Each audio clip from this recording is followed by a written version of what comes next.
Oke, oke. Malam teman-teman kelas psikologi abnormal. Perkenalkan kami dari kelompok 6 akan mempresentasikan mengenai topik kami yaitu gangguan seksual. Sebelumnya udah di-share screen. Oke, aku pindah ke slide. Oke, sebelumnya aku mungkin mau kenalin dari kelompok 6 ada Areni Fadila Putri, ada Michelle Tevania, ada Intan Yulia. Oke, mari kita mulai. Nah, apa sih definisi dari perilaku gangguan seksual itu? Perilaku yaitu adalah perilaku yang bisa dianggap sesuatu yang abnormal dan bersifat self-defeating. Di antaranya itu menyimpang dari norma sosial, menyebabkan distress personal, menyakiti orang lain, dan mempengaruhi kemampuan seseorang dalam berkehidupan normal. Nah, mungkin salah satunya dari pembahasan kami yaitu gender dysphoria, yaitu gangguan identitas gender, terjadinya konflik dalam diri seseorang mengenai anatomi gender dengan identitas gendernya. Nah, pada DSM-5 gender dysphoria sendiri di mana orang yang mengalami itu memiliki perbedaan yang nyata pada gender yang diyakini dan gender yang dipersepsikan orang lain. Dan terjadi berkelanjutan setidaknya 6 bulan. Penyebab umum gender dysphoria adalah sebenarnya belum ditemukan penyebabnya, namun kemungkinan terbesarnya dapat disebabkan oleh hermaphroditism. Namun kasus ini jarang. Hermaphroditism itu kondisi sangat langka di mana bayi lahir dengan 2 alat kelamin. Itu mungkin yang teman-teman kenal yang baru masuk berita kemarin, salah satu atlet kita yang punya 2 kelamin. Nah, akhirnya dia memutuskan yang selama ini dia sebagai perempuan, akhirnya dia bisa sebagai laki-laki. Gitu. Nah, apa sih perbedaannya dengan orientasi seksual? Seseorang kalau orientasi seksual itu seorang merasa dirinya pria atau wanita yang didasarkan oleh anatomi gender. Itu kalau gender dysphoria. Nah, orientasi seksual itu orang yang memiliki minat seksual pada anggota gender yang sama dengan mereka. Jadi bedanya kalau kayak orientasi itu dia suka sesama gender, tapi kalau gender dysphoria adalah dia nggak yakin dirinya perempuan atau laki-laki. Mungkin aku bisa kasih satu contoh artis yang kita kenal, inisialnya LL gitu. Nah, kalau orientasi itu mungkin sekarang terkenal namanya panseksual gitu. Oke, selanjutnya akan dijelaskan oleh Arini. Oke, terima kasih Michelle. Selanjutnya ada parafilia. Parafilia itu sekelompok gangguan yang mana di dalamnya mencakup tentang ketertarikan seksual kepada objek-objek yang tidak wajar ataupun aktivitas seksual yang tidak seperti pada umumnya. Yang pertama ada fetishism. Fetishism itu obsesi seksual yang terhadap objek yang bukan manusia, bagian tubuh non-genital, atau seperti dengan melihat orang lain mengenakan pakaian atau aksesoris tertentu. Bahkan dapat merujuk pada benda mati. Selanjutnya ada fetishism transvestik. Ini tuh obsesi seksual terhadap tindakan cross-dressing sebagai lawan jenis, namun pada kondisi dirinya tetap merasa sebagai gender sendiri. Biasanya tuh hampir selalu laki-laki karena budaya berpakaian laki-laki yang stereotip pada heteroseksual. Contohnya itu kalau misalnya kita bisa ngelihat laki-laki berpakaian wanita itu biasanya kita sebutnya banci atau waria. Nah itu bisa kondisi seperti itu tuh bisa kita sebut sebagai transvestic fetishism. Sedangkan kalau misalnya yang fetishism biasa itu kita suka kayak melihat pakaian atau memfoto benda-benda kayak misalnya kaki dan lain sebagainya. Boleh lanjut Michelle slide-nya?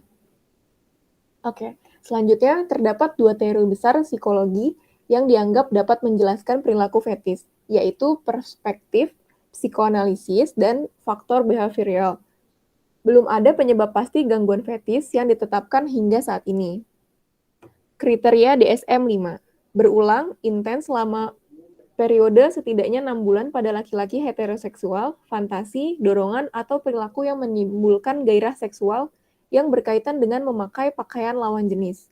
Kedua, menyebabkan distress yang jelas dalam fungsi sosial atau pekerjaan. Ketiga, dapat berhubungan dengan disforia gender dalam kadar tertentu atau merasa tidak nyaman dengan identitas gendernya. Selanjutnya akan dibacakan oleh Intan. Ini nanti saya akan menjelaskan bagian dari parafilia juga, yaitu ada exhibitionisme, gangguan di mana seorang menampilkan alat kelaminnya pada orang asing atau orang yang tidak menginginkannya. Nah, tujuannya itu biasanya untuk membuat korban syok atau terangsang secara seksual. Biasanya tidak memiliki ketertarikan seksual dengan korbannya, dan biasanya saran untuk korban yang mengalami peristiwa tersebut itu kita bisa memberikan reaksi, tidak memberikan reaksi apapun terhadap pelaku dan berusaha biasa saja. Nah, selanjutnya ada sadisme dan masohisme. Sadisme itu digambarkan dengan seorang yang ingin menimbulkan kepuasan seksual dengan memicu sakit hingga penderitaan psikologis pada orang lain. Nah, kalau masochisme itu mengacu pada kepuasan seksual atau non-seksual dari menerima penderitaan atau penghinaan dari orang lain. Selanjutnya ada fraternis.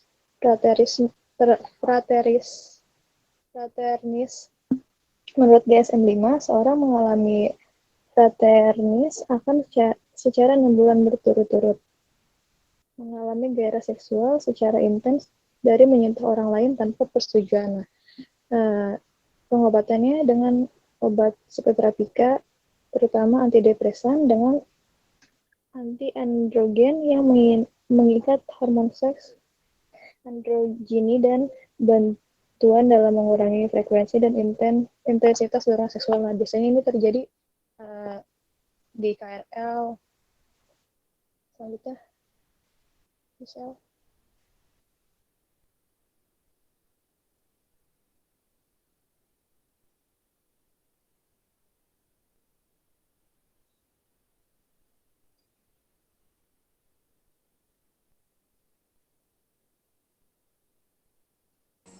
Oke, Intan mungkin bisa dilanjut di 8. Michelle udah di belum ya?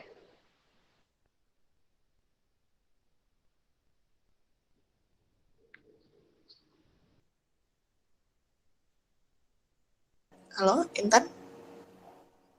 Udah di next belum? Udah di slide 8 ya?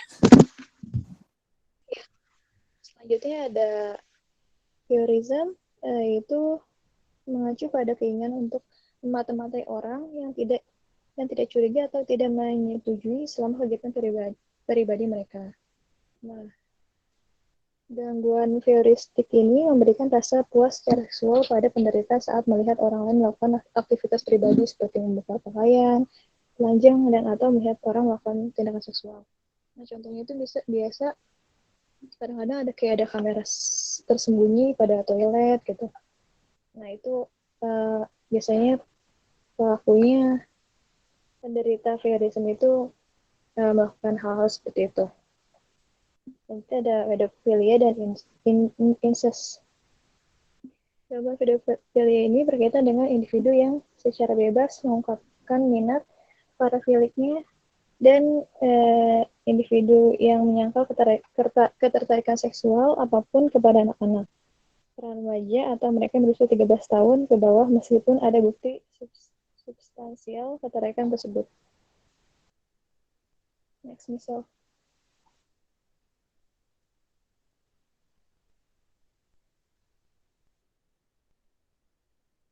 Oke, lalu selanjutnya ada disfungsi seksual.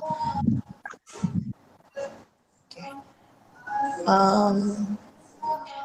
Disfungsi seksual merupakan gangguan yang berhubungan dengan fase-fase tertentu yang berasal dari siklus respons seksual.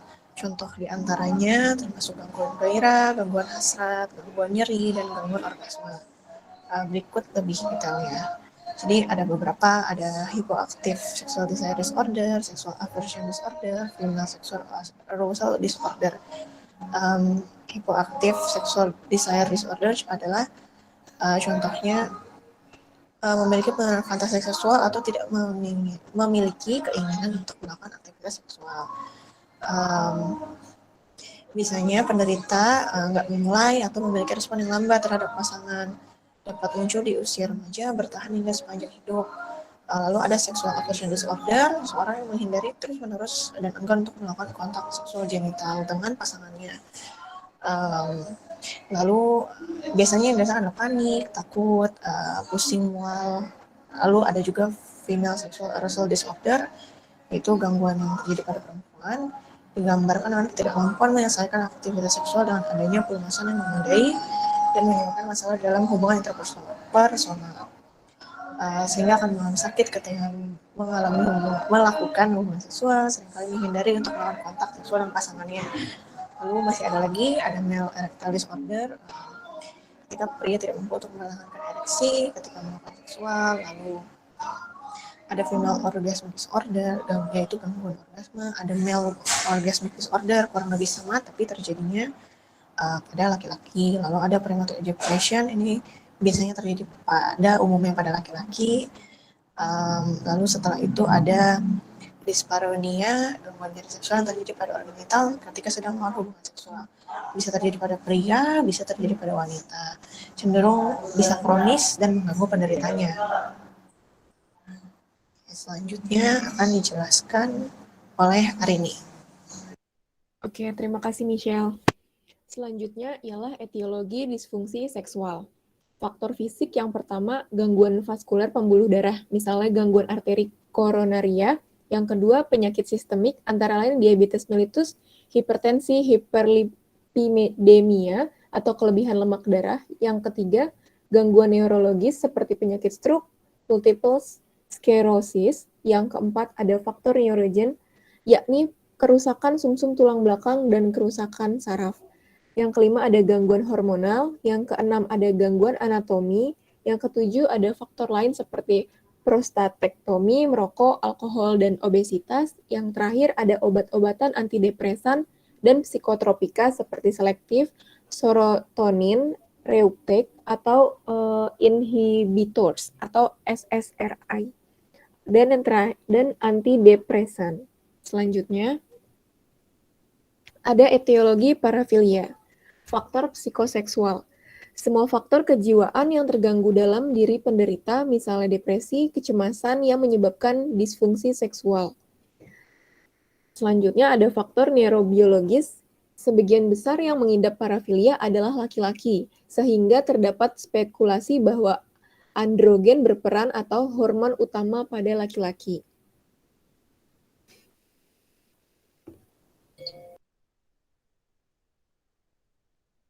Oke, mungkin sekian presentasi dari kelompok 6. Berikut daftar pustaka yang kami gunakan. Mungkin saat presentasi nanti kita akan bertanya kira-kira ada mau bertanya atau enggak. Tapi sejauh ini dari kami, sekian. Terima kasih.